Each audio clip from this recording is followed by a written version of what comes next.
It is not just your hamstrings. It is also your inner thighs. It is also your chest.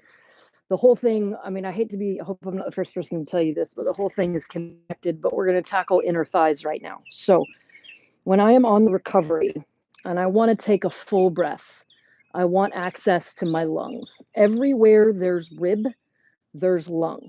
All the way down here, all the way up here, everywhere there's rib, there's lung. So if I exhale at the finish here, and then I go to body over, and let's say I've got like nice long arms, so my hands are past my knees, right? And like, we're calling that body over. And it might like technically that, I mean, that's body over, right? But my pelvis has not shifted at all, at all. There, like nothing below the waist has changed. And I try to take a breath in here. It gets stuck right at my hunch. I cannot access the bottom half of my rib cage. Only when I can push my pubic bone down toward the floor can I then take a breath in that accesses the bottom half of my lungs. So your inner thighs attach at the bottom of your pelvis, and they go all the way down the back of the leg. Some of them go past the knee. So if the bottom of the pelvis is the sit bones, right? If the bottom of the pelvis can't move away from the backs of the knees, then you can't tilt forward. Sit bone away from the back of the knee. So that's what we're going to look at today. Come on to tabletop. And we can dive into hands and better cat cows and all that stuff later. But for the moment, spread your hands out nice and wide. Put them a little bit wider than your shoulders.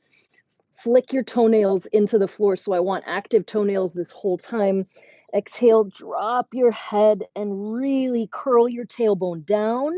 And like between your butt cheeks, squeeze your chin into your chest. That's a breath out. As you breathe in, if you do a really good cat, you're going to get a belly cramp. As you breathe in, cow, open the throat, lift and separate the butt bones. So lift them up and try to separate them. Exhale, tailbone down, get all that air out, get all the toothpaste out of the tube. Inhale, butt bones up and away. Exhale one more time. Obviously, 3 is not a magic number.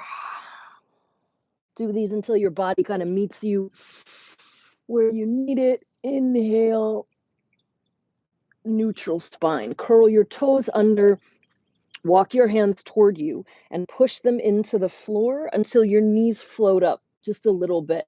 So you're just all on the toe joints. It's not especially pleasant, but it is very good for you. Opening up the arches of the feet. You can walk the hands back toward you so the heels almost come all the way to the floor, and open up the sort of the sleeve of the calf and the Achilles. Most rowers are pretty good here in the deep squat. You can come forward so the knees are almost down and you're just right in the toe knuckles. It's really unpleasant, but it saves off plantar fasciitis, among other things. And then we're going to start to take the legs apart. All right. No other way to get to the inner thighs. You got to take the legs apart. So spin on the ball of your foot, point your left knee out to the left. And then lean left, spin on the ball of your foot, point your right knee out to the right. And then lift your hips up and bounce backward a little bit. Walk your hands forward. And then I want you to make little tents with your hands. So come up to your fingertips, lift the center of the palm, lift the armpit up. So palm up, armpit up, head down, and just hang out here for a couple breaths. And if you look backward through your feet, your heels are not touching. They're close, but they're not touching. And it's very cat back here. So tailbone down, allow yourself to be kind of dragged back. Side body getting longer. The energy of the fingers is going forward. The energy of the pelvis is going backward. You're just kind of creating a little traction. And you can do this like on the back of a couch or something, anywhere you find one. And then lift your head up and plant your palms flat. Now we're going to take the lower body and spin it to the left. So from the waist up, I stay facing forward. On the balls of my feet, I turn my hips to the left. So now my left knee is pointing a little bit back and my right knee is kind of right down the middle. And then I pry that left knee open. So see how the big toe side of my left foot has come up and I'm on the pinky edge of the left foot? Pry that left knee open. Should feel like lizard pose if you've ever done lizard. So lizard the left leg back, and at the same time, walk the left hand forward. And if you were to reach back here and like grab onto the butt meat, it should feel firm, like you're using the outer glutes to sort of open that leg backward. And then spin back through center, and we'll do the same thing. From the waist up, you pretty much stay put. Turn the hips to the right. Roll to the pinky edge of the right foot. Pry that right knee back. And at the same time, walk the right hand forward. Gather the lower belly. Just sort of the contents of the lower belly, just in and up a little bit, like a 3 on a 1 to 10, just a little. In and up. Pry the right knee back, fire into the right side glute, creep the right fingers forward, let the head be heavy.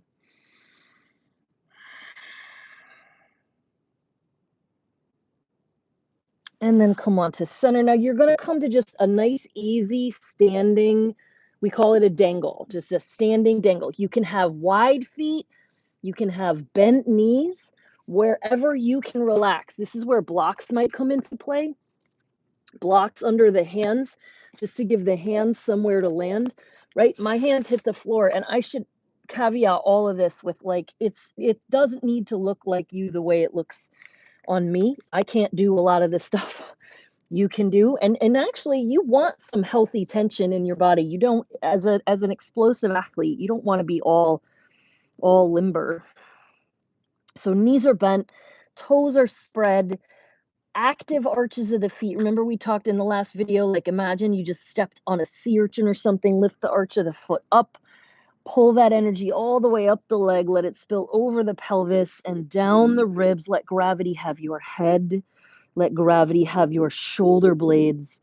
Let gravity unlock each rib from the one below it. Feel free to sway here, or just wag from side to side, foot to foot. Don't worry too much about whether your feet are pointed forward or out to the side. Do be aware of whether you're like totally not using part of your foot. Like, are you all the way on the outer edge, or are you completely schlumped in toward the inner edge? That is worth noting. And then we're gonna do these little yogi squats. It's just squat. So turn your toes out and your heels in. Take your 4 fingers and cup under the arch of the foot like that. Lay the thumb across the top of the foot. And if you can't do that, grab anything else on the leg that you can. Breathe in, drop low.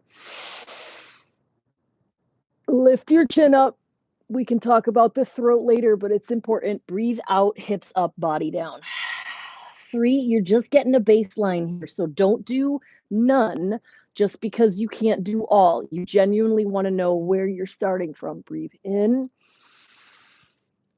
Breathe out. Breathe in. Breathe out. Breathe in, come down. Do as many of those as you want. When you're ready to move on, this is the last thing we're doing. Take your hands, frame your left foot. Lift your hips up and turn toward your left foot. So it's almost like a track starty kind of stance. Let me show it to you from the front. It just looks like this. One foot's pointing forward, the other foot's kind of pointing out to the side. My knees can be bent and my hands are framing the foot. And then I'm just going to kind of floss the pelvis around the thigh bones. So this back hip point right here, this little bony thing is leading. You're going to bring it forward and across the midline, like you're trying to take your lower belly and touch it to your left inner thigh. So the back hip rolls forward and down, and then it rolls open and back. Forward and down,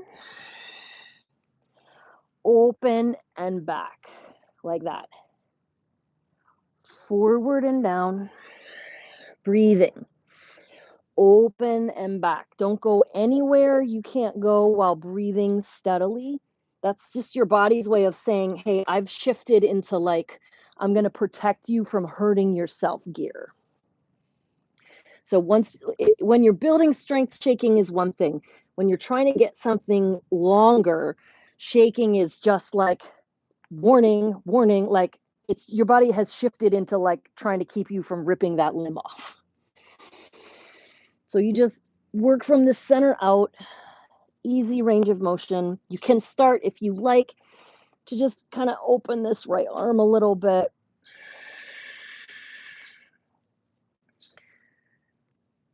Couple more.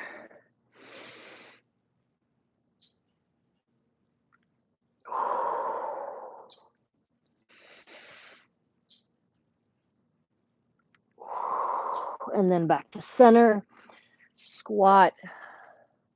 And we're going to go to the other side. Take the hands, frame the right foot, lift the hips, turn to face the right leg. Notice I didn't really talk about how far apart your feet need to be. And I also didn't say your legs have to be totally straight because they don't. Back toes are turned out. Back heel is down. You might have blocks under the hands here. And then it's left hip point is in charge. Forward and in. Your belly turns towards your right inner thigh. Back and open. Keep your weight even on your front foot the whole time. Forward and in. Back and open. Just nice open foot. I always think like Sasquatch foot. You just want to make the biggest footprint you can. Forward and in. Belly toward the right inner thigh. Back and open.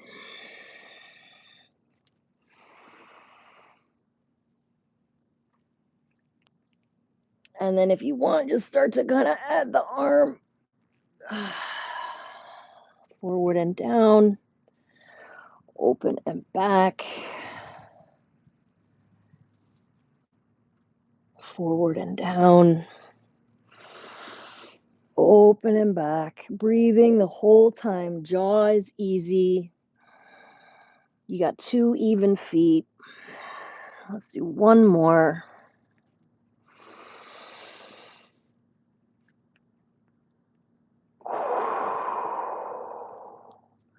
And then hand down. Come back to your squat. Grab on again. Take a breath in.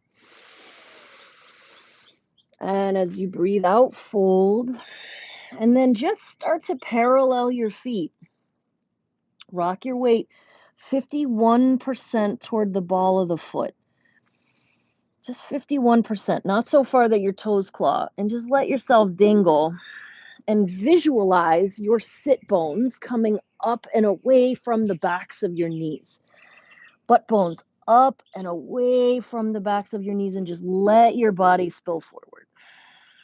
And then if you're doing this before practice or even after, I would finish that with some sort of hip extension like a camel or a hero or even just a simple quad stretch. All right, so that allows us to go from here to get these bones away from the backs of the knees so we don't breathe just to right there. Push the pubic bone down, roll to the front of the sit bone. Breathe all the way down. All right, keep going. It's working. Chin up, hammer down.